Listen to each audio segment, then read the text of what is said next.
जय गुरु जी। गुरु जी के चरण कमलों में सादर वंदन। ओम नमः शिवाय, शिव जी सदा सहाय। ओम नमः शिवाय, गुरु जी सदा सहाय।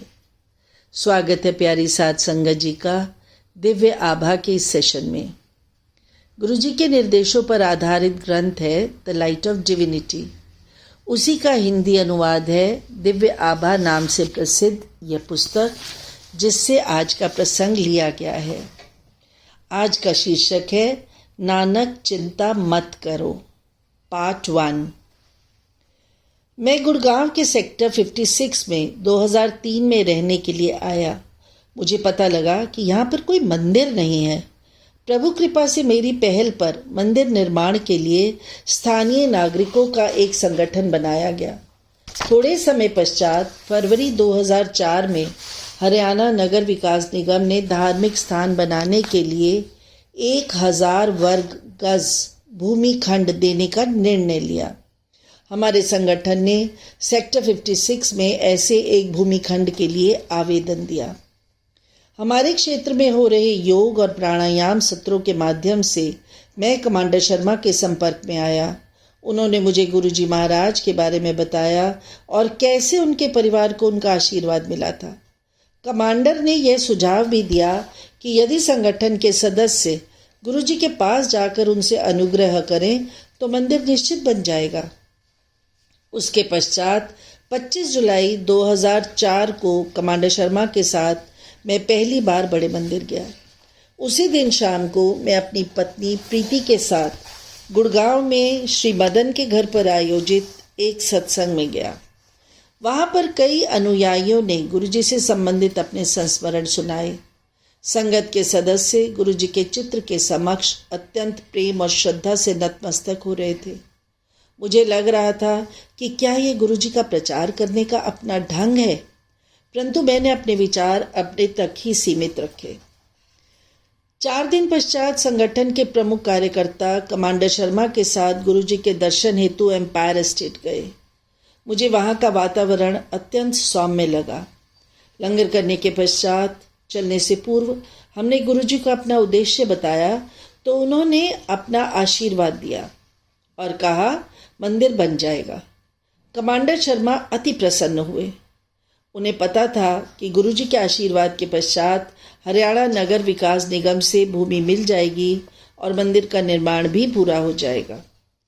भूमि आवंटन में अत्यधिक प्रतिस्पर्धा थी, किंतु गुरुजी से हमारे संगठन सनातन धर्म और समाज कल्याण संगठन को दिसंबर 2004 में भूमि मिली। फलस्वरूप संगठन में 60 आजीवन सदस्य सम्मिलित हो गए। 14 फरवरी 2006 को गुरुजी की कृपा और सेक्टर 56 के निवासियों के सहयोग से मंदिर का निर्माण पूर्ण हुआ। चूंकि मुझे गुरुजी के यहाँ अच्छा लगा था, मैंने प्रीति से पूछा वे वहाँ चलना चाहेगी, तो उसने मान लिया। हम एम्पायर एस्टेट रविवार 1 अगस्त 2004 को गए। वहाँ से लौटते हुए एक भक्त ने गुरुजी का एक चित्र दे दिया। मेरी पत्नी की शल्य क्रिया टली। दर्शन के पश्चात प्रीति अत्यंत प्रसन्न थी। उसने कहा वे बहुत समय से गुरुजी जैसे स्थान जहाँ शांति प्राप्त हो की कल्पना करती रही है। 1998 से प्रीति को अनेक स्वास्थ्य संबंधी समस्याएं थीं। उसे गर्भकला अस्थानता थी, अंडाशय के पुटुक और गर्भाशय के गुल्मा थे। हम होम्योपैथिक, आयुर्वेदिक, एलोपैथी के चिकित्सकों के चक्कर काटते रहते थे, किंतु उपचार नहीं हो सका था। अगस्त 2003 में हुई उसकी शल्य क्रिया में उसके अंडाशय और गर्भाशय निकाल दिए गए थे। यद्यपि उसे 2 माह कोई समस्या नहीं हुई थी, लेकिन उसके बाद उसकी वेदना फिर आरंभ हो गई। चिकित्सा उसका निदान नहीं कर पा रही थी। कुछ ने कहा उसे स्नायु शूल था, अन्य कह रहे थे उसके गुर्दे में पथरी या उदर शूल था। सारांश में चिकित्सक अपने निर्णय से एक मत नहीं हो पा रहे थे। गुरुजी के दर्शनों के 3 दिन बाद 4 अगस्त 2005 को रात्रि में प्रीति को गुर्दे के क्षेत्र में अत्यधिक पीड़ा हुई। दर्द निवारक औषधियों से भी लाभ नहीं हुआ। प्रातः उसकी पीड़ा कम थी, पर रात को फिर वही स्थिति हो गई। प्रीति ने प्रश्न किया कि गुरुजी का चित्र घर में होने के बाद भी उसकी स्थिति में सुधार क्यों नहीं हुआ। 6 अगस्त को हम अपने चिकित्सक के पास गए। उन्होंने 10 परीक्षण करवाने के लिए कहा। उसी दिन संध्या को उसने बताया कि पहले हुई शल्य चिकित्सा में केवल एक अंडाशय निकाला गया था, दूसरा अभी भी अंदर ही था और गर्भकला अस्थानता के कारण उस अंडाशय पर एक विशाल पुटक बन गया था। यह पुटक गुर्दे पर दबाव डालता रहा था, जिससे वह अपने सामान्य आकार से दुगना हो गया। इस प्रकार गुरुजी महाराज के प्रथम दर्शन के 5 दिन बाद प्रीति की स्वास्थ्य समस्या का निदान हो गया। चिकित्सकों ने तुरंत शल्य क्रिया का परामर्श दिया। अगले दिन रात्रि 11:30 बजे हम प्रीति को गंभीर अवस्था में चिकित्सालय ले जा रहे थे। हम मार्ग में थोड़ी देर के लिए एम्पायर स्टेट में गुरुजी का आशीर्वाद लेने के लिए रुके। गुरुजी ने प्रीति को आशीष देकर आश्वस्त किया, सब ठीक हो जाएगा। हम चिकित्सालय पहुंचे। मैंने अपनी जेब में गुरुजी का चित्र रख लिया था। 7 अगस्त को प्रीति के अनेक परीक्षण हुए और औषधियां दी गई। 3 दिन के उपरांत उसे वहां से निवृत्त करते हुए अपोलो चिकित्सालय में एक महत्वपूर्ण शल्य क्रिया करवाने के लिए कहा गया। 12 अगस्त को बृहस्पतिवार था। उस दिन गुरुजी के पास जा सकते थे। जब मैंने प्रीति से पूछा कि वह चल पाएगी तो उसने हाँ कहा और हम गुरुजी के पास गए। वहां से निकलने पर प्रीति ने मुझे बताया कि उसने मन ही मन गुरुजी से इस प्रकार प्रार्थना की थी कि पिछले वर्ष मेरी शल्य क्रिया हो चुकी है और वह अत्यंत पीड़ादायक होती है। अगले सप्ताह मुझे फिर ऐसी ही बड़ी शल्य क्रिया करवानी है। मैं विनती करती हूँ, शल्य क्रिया से बचाकर मुझे औषधियों से स्वस्थ कर दें। मैंने भी गुरुजी से निवेदन किया था, किंतु माध्यम उन पर छोड़ दिए थे। अगले दिन हम अपोलो चिकित्सालय गए। हमारे चिकित्सक ने कहा शल्य क्रिया अति आवश्यक है और उससे संबंधित तैयारियां आरंभ कर दी। प्रीति व्यथित थी। वे बोली उसने गुरुजी से प्रार्थना की थी, पर उसके भाग्य में यह नहीं था वह उसकी सहायता करे। 15 अगस्त को गुरुजी के सत्संग का आयोजन श्री भाटिया के घर में था। जब मैंने प्रीति से पूछा क्या वह चलेगी तो उसने मना कर दिया। उसने कहा उसे गुरुजी में विश्वास था, परंतु उसका भाग्य इतना अच्छा नहीं था। उसने कहा वहां पर भक्त जब गुरुजी की कृपा प्राप्त करने की बात करेंगे तो उसे बुरा लगेगा। अतः मैं अकेला गया। पहले सत्संग का वर्णन प्रीति के रोग के समान था। अंडाशय के पुटकों से पीड़ित एक महिला जिसकी शल्य क्रिया होनी थी, गुरु कृपा से उन कष्टों से बच गई थी। मुझे विश्वास हो गया गुरुजी मुझे भविष्य का पूर्वाभास करा रहे थे। उसके बाद क्रम से चमत्कार होने लगे। चिकित्सक जो प्रीति की शल्य क्रिया करने को तत्पर थे, प्रीति का सुधार देखकर दंग थे।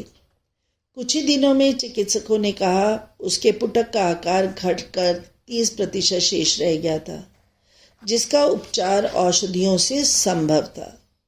तब से प्रीति के स्वास्थ्य में लगातार प्रगति होती रही। वह कम से कम औषधियां ले रही थी और उसे शल्य क्रिया की आवश्यकता ही नहीं पड़ी। प्रीति को वही मिला जिसके लिए उसने विनती की थी, शल्य क्रिया करवाए बिना औषधियों से उपचार। गुरु कृपा के लिए हम उनके अत्यंत आभारी हैं। गुरुजी के पास जाकर उनको कुछ कहना नहीं पड़ता। उनके चरणों में जो भी जाता है वे स्वयं उसका ध्यान रखते हैं। आर्थिक विपदा से मुक्ति। गुरुजी महाराज के पास आने के पश्चात हमारे जीवन में नाटकीय परिवर्तन आया। पहले मुझे जीवन के सब पहलुओं की चिंता लगी रहती थी। यह प्रवृत्ति अब समाप्त हो चुकी है। अब मुझे ज्ञात है गुरुजी हर समस्या का ध्यान रखते हैं। कोई भी स्थिति गुरुजी द्वारा रचित है। गुरुजी अपने भक्तों से बहुत कम बात करते हैं, किंतु ध्यान सबका रखते हैं। उन्होंने 8 अक्टूबर को मुझे कहा, जा तेरा कल्याण कर देता। उस दिन से मेरे जीवन में परिवर्तन आने लगा। मेरा व्यावसायिक जीवन बदल गया। मैं एक व्यवसाय कर रहा था, किंतु उसमें मुझे संतोष नहीं था और उसे बदलना चाह रहा था। जीवन के 5वें दशक के मध्य में ऐसा सरल नहीं होता। मेरे में ऐसा करने का साहस भी नहीं था, लेकिन गुरुजी मुझे अनेक नाजुक परिस्थितियों से बाहर निकाल कर ले आए। बाह पकड़ गुरु काढ़िया, सो ही उतरिया पार। मैं अपना पिछला व्यवसाय 16 अगस्त 2005 को बंद कर चुका था। गुरु कृपा से अब मुझे अपने लिए नए व्यवसाय में अधिक पारितोषिक मिलता है। अब मैं राष्ट्रीय उपक्रम की योजनाएं बना रहा हूँ, जिससे मुझे व्यावसायिक संतोष भी मिलता है। इस परिवर्तन की अवधि में गुरुजी की दया से मैं संभला रहा। एक शब्द के शब्द हैं, नानक चिंता मत कर, चिंता तिसकी है, जल में जन्नत उपाय, तिनवी रोजी दे। इस समय मेरा मकान भी बन रहा था। जब भी किस्त देने का समय आता, मेरे सामने आर्थिक कठिनाइयाँ खड़ी हो जाती। मैंने गुरुजी को कुछ नहीं बताया, लेकिन उनको सब पता था। अब जब भी धन की आवश्यकता होती, वे आ जाता था। जिन्होंने मेरी सहायता की, उन्होंने उसकी वापसी के लिए कभी शीघ्रता नहीं दिखाई। 1 वर्ष के उपरांत 16 मई 2006 को मुझे अपने घर की चाबियां मिल गई। 19 मई को मैंने उन्हें गुरुजी के कमल चरणों में रख दिया। आर्थिक संकट की अवधि में उन्होंने ही मेरी सहायता की थी। मेरे लिए गुरुजी भगवान हैं।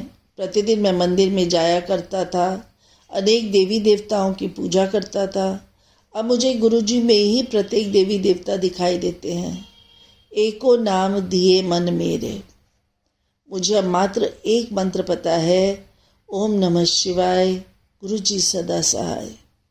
मैंने अपने सम्मुख ईश्वर को देखा है। मुझे अब कहीं अन्यत्र जाने की आवश्यकता नहीं। मेरी खोज गुरुजी के कमल चरणों में आकर समाप्त है।